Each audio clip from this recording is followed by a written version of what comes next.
ધોરણ 10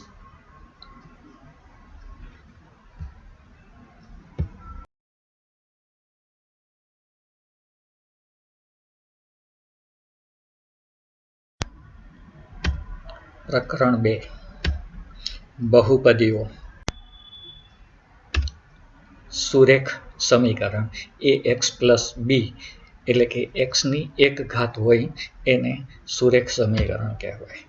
દ્વિઘાત બહુપદી ax square plus bx plus c એને દ્વિઘાત બહુપદી કહેવાય. બહુપદીના શૂન્ય k ની કોઈ પણ કિંમત પાસે આપેલી બહુપદી એ બરાબર શૂન્ય થતી હોય તો k એને બહુપદીનું શૂન્ય કહેવાય. બહુપદીનો આલેખ x અક્ષને જે બિંદુમાં છેદે તેના x યામ એને બહુપદીનું શૂન્ય કહેવાય. આલેખ ઉપરથી શૂન્ય શોધવાના દાખલામાં આ મુદ્દો અગત્યનો થઈ શકે છે. બહુપદીના ઘાત જેટલા મહત્તમ શૂન્યો હોય છે.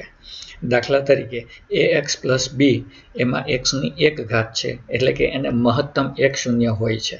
મહત્તમ એક શૂન્ય એટલે એવું બને કે ક્યારેક એને શૂન્ય ન પણ હોઈ શકે. ax square plus bx plus c એને મહત્તમ બે શૂન્ય હોય છે. એનો અર્થ એમ થાય કે આપેલી બહુપદીને એક પણ શૂન્ય નથી, અથવા એક શૂન્ય છે, અથવા મહત્તમ એટલે કે બે શૂન્ય હોઈ શકે.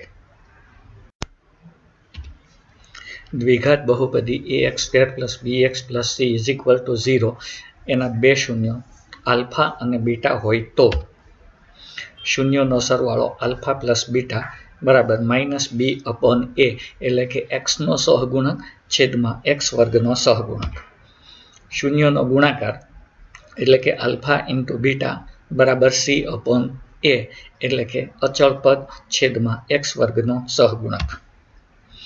px બરાબર x square minus alpha plus beta into x plus alpha beta એટલે કે એક્સ વર્ગ માઇનસ સરવાળો ગુણ્યા એક્સ વત્તા ગુણાકાર.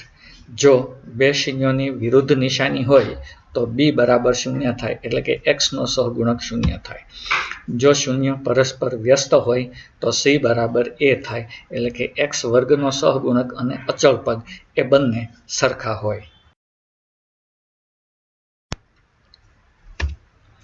ત્રિઘાત બહુપદી ax cube plus bx square plus cx plus d ના શૂન્યો આલ્ફા બીટા અને ગેમા હોય તો alpha plus beta plus gamma બરાબર માઇનસ બી અપોન એ એટલે કે બીજનો સરવાળો બરાબર માઇનસ બી અપોન એ.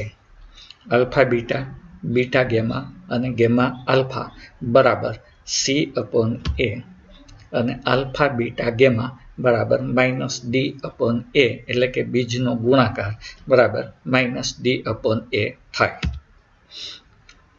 px બરાબર x cube minus alpha plus beta plus gamma x square plus alpha beta, beta gamma અને alpha gamma x minus alpha beta gamma